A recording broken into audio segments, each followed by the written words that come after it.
Undercover CEO buys a fried chicken at his own restaurant and can't believe what he hears from two employees behind him. Reynolds, billionaire CEO of American Cravings, took one bite of his fried chicken and froze. Something was wrong. The crisp, golden crust shattered perfectly. The meat was tender, but the taste? Off. Not just slightly different, but fundamentally wrong.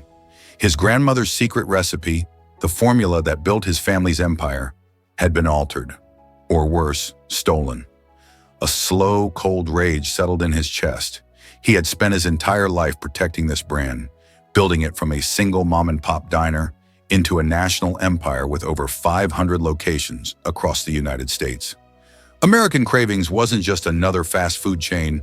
It was a household name, a symbol of Southern comfort and tradition. And now someone was tearing it apart from the inside. He kept his expression neutral, masking the fury boiling beneath the surface. If someone had dared tamper with the crown jewel of American Cravings, he needed to know who, how, and why. More importantly, he needed to stop them before they destroyed everything he and his grandmother had built. For months, something had felt off. The company's financial reports showed a concerning trend. Profits were plummeting, customer satisfaction scores had taken a nosedive, and the once loyal customer base was starting to dwindle. Ethan had grilled his executives in meeting after meeting, demanding answers. The response was always the same. It's just the economy, or consumer tastes are changing. But Ethan didn't buy it. He had built this empire by being hands-on, by understanding his customers better than anyone. And now his gut told him something was deeply wrong. When a secret shopper report landed on his desk, his worst fears were confirmed. A random visit to an American Cravings location in Tennessee had revealed disturbing details. Food quality had dropped, staff morale was at an all-time low, and worst of all, some customers claimed the signature fried chicken didn't taste the same.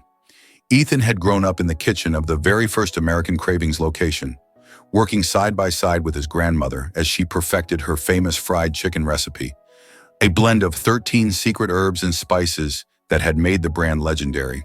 The thought that someone might be cutting corners, or worse, sabotaging his company, was enough to make his blood boil. His executives had no answers, so Ethan decided to find them himself. Hours earlier, Ethan had arrived unannounced at one of his Memphis locations, dressed down in a weathered baseball cap, faded jeans, and an old flannel shirt. No private jet, no security detail, just a man on a mission.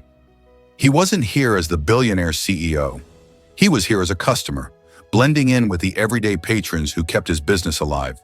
He pushed open the door, and a rush of familiar scents washed over him. Fried chicken, buttermilk biscuits, and warm honey butter. It should have felt like home. It didn't. His sharp eyes scanned the restaurant, and a sinking feeling settled in his stomach. It was all wrong. The vibrant, welcoming atmosphere that once defined American Cravings had faded. The walls, once bright and inviting, now looked dull, with smudges and streaks of grime in the corners. A flickering light overhead cast a sickly glow near the counter. He noticed the menus, tattered, edges curling, some with faded print as if they hadn't been replaced in years. His company had strict quality standards. This location had abandoned them. The staff moved sluggishly, their expressions weary. Employees barely made eye contact with customers, offering half-hearted greetings that lacked the signature warmth American Cravings was known for. The young man at the register looked like he wanted to be anywhere else, his voice monotone as he called out orders. Ethan clenched his jaw. Where was the pride? The energy? His grandmother had always believed that good food was only part of the experience. Service and atmosphere mattered just as much. That's what made people come back, and right now that heart was missing. He made his way to the counter, stepping aside as a mother with two young kids struggled to place an order. The children whined about the wait, tugging at their mom's sleeve. Ethan checked the dining room. Half the tables were empty. That shouldn't have been the case during peak lunch hours. He had built this empire on the idea that American Cravings would always be bustling, always in demand. But now the place felt like a shadow of its former self. He placed his order, keeping his voice casual, his southern drawl slipping back in, a habit he had worked to erase in boardrooms, but felt strangely natural here. Three-piece combo, extra crispy. The cashier barely looked up as he punched it in, then mumbled the total. Ethan handed over cash.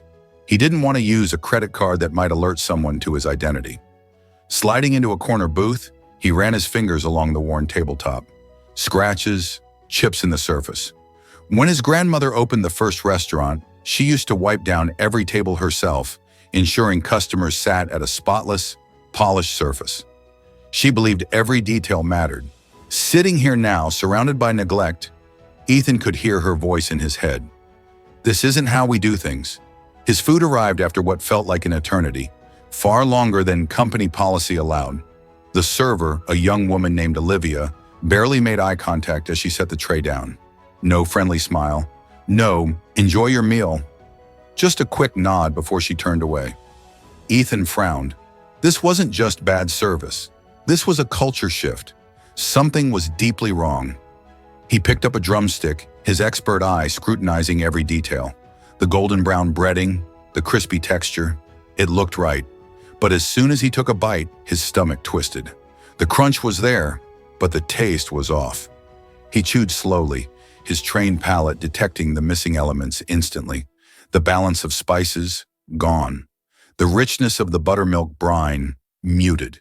It was subtle but undeniable. His fingers tightened around the drumstick. This wasn't a mistake. Someone had tampered with the recipe. Someone had dared to mess with the one thing that made American Cravings legendary. Then just as he was about to take another bite, he heard something behind him. A hushed voice. Words that sent an icy chill down his spine. I'm telling you, Daniel, we need to be careful. Ethan didn't move, didn't react, but every nerve in his body went on high alert.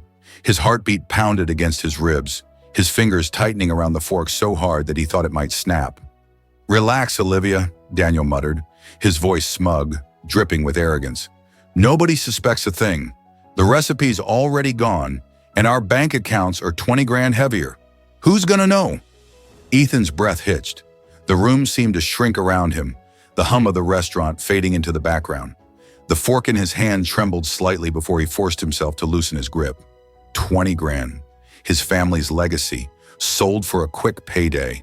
A fire ignited deep in his chest, searing through the initial shock. His grandmother's voice echoed in his mind, fierce and unwavering. You protect what's yours, Ethan. Always. Ethan's instincts screamed at him to confront them, to slam his fist on the table and demand answers. But he forced himself to stay still, to control the fire burning in his chest. This wasn't just a case of two rogue employees making a quick buck. This was bigger, much bigger. If they had the recipe, who else was involved? How high did the betrayal go? His company had tight security. No ordinary worker had access to the secret formula. His grip on his fork tightened as his mind raced. Who sold it? How much did they take?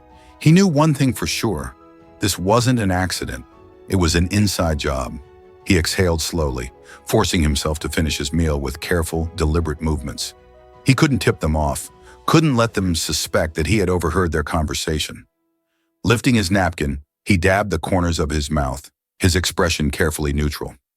With a practiced motion, he reached into his pocket and placed a generous tip on the table. A habit ingrained in him by his grandmother. Always take care of the people who serve you. But tonight, it was more than that. It was a mask, a final act of deception before the storm he was about to unleash. As he stood and walked toward the exit, he forced himself to move like any other customer. No rushed steps, no glancing back. But inside, his heart pounded like a war drum. He stepped out into the warm Memphis night, inhaling deeply, his hands clenched into fists.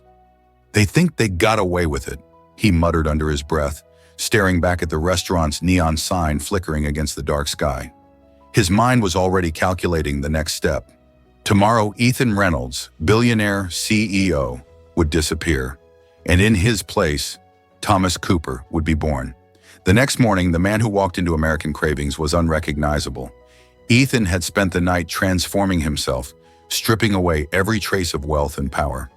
His signature salt and pepper hair was now a dull brown, thanks to a cheap drugstore dye. His clean-shaven face now bore rough stubble. His clothes, faded jeans, a worn-out flannel shirt, and scuffed work boots. Made him look like a man who had been down on his luck for years. No tailored suits, no polished shoes, no air of authority. Just another desperate job seeker, hoping for a break. Pushing open the door, he inhaled deeply, bracing himself. This was it, the beginning of his investigation. The restaurant felt different now. Yesterday, he had been an outsider, a customer observing from the sidelines. Today, he was stepping inside the machine, embedding himself in the very system that had betrayed him. He walked up to the counter, feigning nervous energy, his shoulders slightly hunched. A younger man in a grease-stained uniform barely looked up from his register. "Help you?" Ethan cleared his throat. Yeah. I was wondering if y'all were hiring?" The cashier didn't even bother responding. He just jerked his head toward the back. "Talk to Ryan." Ethan nodded and headed toward the manager's office, his boots scuffing against the tiled floor. Inside, Ryan, a man in his early 40s with tired eyes and an air of disinterest, was hunched over a clipboard, scribbling something. He barely looked up when Ethan entered. Sir, Ethan started, keeping his voice uncertain, slightly desperate. Ryan sighed heavily, finally glancing at him. "You looking for a job?" "Yes, sir, I can do anything. Kitchen work, cleaning, stocking, just need a chance." He rubbed the back of his neck, adding a touch of nervousness. Ryan stared at him for a beat, then snorted. "Dishwasher, $8.50 an hour, no benefits. Start today?" Ethan forced himself to look relieved, nodding eagerly. "Yes, sir. Thank you for the opportunity." Ryan didn't even bother responding. He just tossed a dirty apron in Ethan's direction and pointed toward the back. "Get to it." Ethan caught the apron and walked out, his pulse steady, his expression unreadable. But inside he was seething. For years, he had poured his heart and soul into this company. He had built American Cravings into a family, a place where employees mattered. And yet here he was, being tossed aside like another nameless worker. It made his blood boil, and that was exactly what he needed. Fuel. As he entered the dish pit, the heat hit him like a wall. Steam curled around the industrial sinks, the scent of grease and detergent thick in the air. Piles of dirty trays and plates stacked higher than he had expected. He rolled up his sleeves. No hesitation, no complaints. 4 hours later, his body ached, his fingers burned from industrial-strength cleaner, and sweat dripped down his face. His muscles, unused to the grueling labor, protested with every movement. But he didn't stop. He didn't slow down. Because this wasn't just work. This was war. And right now, no one suspected the enemy had already infiltrated the battlefield. For days, Ethan watched, listened, and pieced together the truth. The more he uncovered, the deeper the betrayal ran. This wasn't just about a stolen recipe. It was war. Conversations in the break room were like puzzle pieces, each one revealing just how far the corruption had spread. A whispered joke here, a slip of the tongue there. It all led back to a shocking realization. His own COO, Jacob Carter, the man he had trusted for over a decade, had been selling out American Cravings from the inside. Jacob hadn't just leaked the legendary fried chicken recipe. He had fed Crispy Feast expansion plans, supplier contracts, and even confidential financial reports. The rival chain wasn't content with stealing a dish. They were coming for everything. Ethan clenched his fists as he scrubbed dishes late into the night, steam curling around him, sweat stinging his eyes. They weren't just copying American Cravings, they were trying to erase it. And the worst part, they had people inside corporate headquarters feeding them information. How high did the betrayal go? Who else had a price? Ethan needed proof, and he needed it fast. Laying the trap, that night he stepped outside the restaurant, phone in hand, and made a single call. "Diana," he said, his voice low and steady. "Tell me you're finally ready to blow this thing wide open," his head of security responded. "I need the best bait possible," Ethan said. "Something they won't be able to resist." Diana chuckled darkly. "Already ahead of you. We've designed a fake, new and improved recipe, one that looks revolutionary on paper, but in reality, a total disaster." Ethan's lips curled into a slow, calculated smile. "Perfect. The next morning, his executive chef uploaded the recipe to the company's most secure database. Only high-level executives had access. If someone stole it, there would be no denying who was behind it. Then they waited. 1 day passed, 2 days, and then, on the 3rd day, it happened. Jacob Carter accessed the file. Ethan felt the thrill of the hunt surge through him. It was go time. The next morning, Ethan walked into the dish pit like any other day. The kitchen clattered around him, the scent of grease thick in the air. He scrubbed furiously at a pan, keeping his head down, waiting for the right moment. And then, he heard it. Ryan's voice, smug and confident. "Crispy Feast's already working on the new recipe. They're calling it Golden Deuce." Ethan's pulse spiked, but he forced himself to remain still, his grip tightening around the dish. Ryan had no idea he was bragging to the very man who had set the trap. Ethan suppressed a smirk. They had walked right into his hands. Now it was time for the reckoning. You won't believe what happens next. But before I reveal how Ethan takes down the entire conspiracy, make sure you subscribe to Undercover Files. We bring you real-life undercover investigations, stories of betrayal, redemption, and corporate secrets exposed. Don't miss out on the epic takedown coming next. Hit that subscribe button now and join the mission, because some secrets were never meant to stay hidden. The next day, Ethan arrived at the restaurant earlier than usual, his pulse steady, but his mind razor-sharp. The weight of the moment pressed on him, but he was ready. After weeks of gathering intel, he finally had everything: emails, financial transactions, recorded conversations. Every piece of evidence needed to take down the people who had betrayed him. Just as he was about to make his move, the back door swung open. Ethan tensed. Jacob Carter strode inside, his usual arrogance in full display. But he wasn't alone. Right behind him was a man Ethan never expected to see in the flesh. Walter Reed, the CEO of Crispy Feast. Ethan's heartbeat pounded against his ribs. So that's how deep this runs. Jacob and Walter exchanged hushed words, their heads slightly tilted together. Whatever they were plotting, it was happening now. Ethan knew this was his moment. Thinking fast, he stepped into the hallway, straightening his posture, rolling back his shoulders. Gone was the meek dishwasher act. He was no longer Thomas Cooper, the desperate new hire. He was Ethan Reynolds, CEO, Hunter, and today, Judge. As Jacob and Walter passed, Ethan stepped into their path, his presence stopping them cold. "Jacob," he said, his voice cutting through the air like a blade. "Surprised to see you here, and with the competition, no less." Jacob's face drained of color so fast Ethan thought he might faint. "Ethan," he croaked. Walter's eyes darkened, his jaw tightening. But it was Ryan, standing just a few steps away, who looked like he had seen a ghost. He blinked rapidly, his mind struggling to catch up. "You're Ethan Reynolds?" he stammered, taking a half step backward.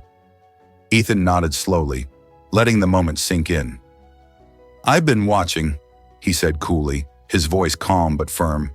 "For 2 weeks, gathering evidence against all of you." Jacob swallowed hard, his hands balling into fists. This is ridiculous," he stammered. "Whatever you think you have, it's circumstantial. You have no proof." Walter stepped forward, his expression unreadable, but his voice smooth. "Let's discuss this privately. There's no need for rash decisions. I'm sure we can come to some understanding." Ethan's gaze sharpened, locking onto Walter like a predator eyeing its prey. "Save it." His voice was low, deadly. "I have proof of everything." Walter flinched. Ethan took a slow, measured step toward them, his voice unwavering. "You paid Ryan and Daniel to steal our recipe. Jacob accessed our secure servers. And Crispy Feast is about to launch a product using stolen intellectual property." Silence. Then, Walter's mask of confidence cracked. His eyes flickered with something Ethan recognized instantly. Fear. "The recipe," Walter exhaled. "It was a fake, wasn't it?" Ethan tilted his head slightly, his lips curling into a smirk. "You should have stuck to your own recipes." Jacob's breathing turned ragged. His eyes darted to Ryan, then to Walter, as if searching for an escape plan. Then, The front doors burst open. The entire restaurant turned. Ethan's head of security strode in, 2 uniformed police officers at her side, followed by American Cravings' legal team. Panic exploded in the room. "Perfect timing," Ethan said smoothly, as if he had orchestrated the entire moment. Ryan took one look at the police and bolted for the back exit. But the kitchen staff was waiting. A line cook, someone Ryan had barked orders at for years, stuck out a foot. Ryan tripped, crashing to the ground with a loud thud. Daniel, on the other hand, didn't even bother resisting. He threw up his hands in surrender, his face ghostly white. "And Jacob!" Jacob snapped. His rage boiled over, his face turning red as he took an aggressive step toward Ethan. "You self-righteous hypocrite," Jacob spat. "You inherited everything. You have no idea what it's like to build something from nothing. I deserved more." Ethan's expression hardened. His voice dropped to a lethal whisper. "My grandmother built this company from nothing." He stepped closer, his eyes boring into Jacob's. "She scrubbed floors, washed dishes, and poured her soul into every recipe. And I was right there beside her, doing the same." Jacob's nostrils flared, but he had no comeback. Ethan exhaled, shaking his head.